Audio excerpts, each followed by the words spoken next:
Well, hello friends, Mark Holmes here, and as always, thank you guys for watching, commenting, and subscribing to the Joe Boo Sports Report. Without you guys, man, this literally does not work. I'm here working in the workshop here, man. I got so much stuff to do, it's not even funny. But the only way you can get that work done is by doing it, by putting in the time. And I'm glad to hear that we've got some guys that are going to be putting in some of that time right now. Tyrone, Crawford, as well as D-Law are back to practice. Not a game now. We're talking about practice. So the recovery of these two guys is coming along. We heard yesterday that DeMarcus Lawrence should be back for week one.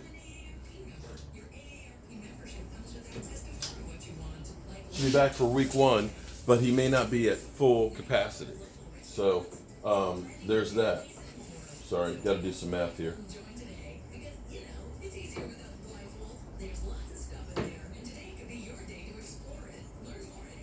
Making the door frames. I got so much stuff to do. I got started on this, but I just did not have enough time. I've had to go through thick ceilings and go to Culpeper or go to West Virginia. It's just like literally I am running all over the place. But I'm making the door frames for these cabinets right here. And what we'll do with this is put those on, then I gotta make doors, and I can actually make the countertops for it. So I've got a lot of work to do, but I'm happy that I'm working in the shop today because it's hot outside. It's real hot. But anyway, back to the situation with the guys. They're back. They're going to be at practice, and so we're looking at them being ready to play week one. And I got to tell you, if you're Tyrone Crawford, if you're DeMarcus Lawrence, you want to be back for that Giant game. Why? That may be your last chance, your last shot, your last opportunity to get some of Eli Manning, because Daniel Jones is breathing down his throat right now. We all know that Daniel Jones right now, you got Giant fans that are like, screw Eli, let's get that guy. But, you know, the Giants are trying to toe the line and pump the brakes. We don't want to ruin that guy behind this offensive line that sucks. Let's let Eli Manning take some of those lumps. Let's get some time with Daniel Jones before we put him in there, because he will be in there before the end of the season, because he is the future. And I'm sorry, Giant fans, your team sucks. Sorry.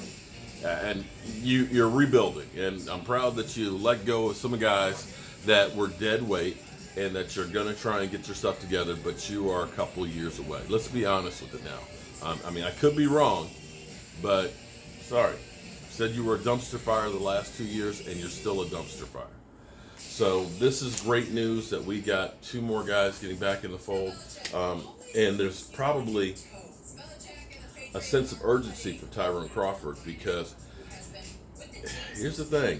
If you continue to look pretty good on the defensive line without Tyrone Crawford, and you're looking at having to pay people, Tyrone Crawford is a big salary cap number. We're talking about $6 million you could save if he doesn't make the roster this year. And when you start thinking about, I got to pay Dak, I got to pay Zeke, and I got to pay Amari, you know, you're going to start looking at some places where you can cut some corners and save money. And if you believe that your younger guys out there can do it. But I will say that I don't think that will happen for more than one reason, with Robert Quinn having the broken hand and missing 2 games right there. That kind of leaves you a little short-handed. Getting DeMarcus Lawrence back is great, but you still don't want to go with him full go and end up having him have a setback. So you hold on to Tyrone Crawford as an insurance policy. And I'm enjoying the way things are working out, because, you know, we got Tristan Hill to be that beast. He's starting off a little bit slow right now. But what you're actually seeing is you're seeing Malik Collins, who stepped up his game quite a bit, because he's in a contract year. And I'm happy about that, because you can never have enough big guys in the middle. And if he can go ahead and perform and do great, hey, amen. That's the best thing that you can have happen, because he's on that contract year, though. So let's say he ends up having 5, 6, maybe 7 sacks. and you look at him and say, that's too much money, and we got Tristan Hill that we believe is going to be even better. You let that guy go, he signs a big fat contract, and coming back to you is a compensatory pick. And one of the things that the Dallas Cowboys have not been able to take advantage of until recently is that compensatory plan. New England does it all the time. That's why you always look at New England. It doesn't pay big money for guys. They let them go because we know we're going to get some draft picks, and if we draft well, we can replace that guy and save some money. So you're seeing the evolution of the Dallas Cowboys that are learning that there's certain people we've got to hold on to, and then there's others that you kind of say, you know what, we can live without them for the present time. We'll see if that leads to a Super Bowl or not. But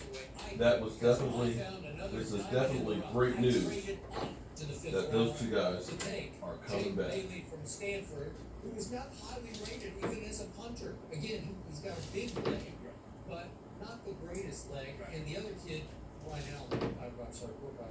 Got to make sure all these are the same size opening, so all the doors are the same size. So that's the face. I got to put some 3-inch wide pieces in here so that way you have 3 doors.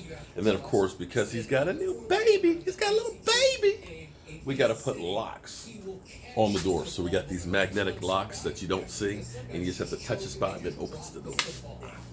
All right, guys, I'll see you later with any other news on the Dallas Cowboys. See you soon.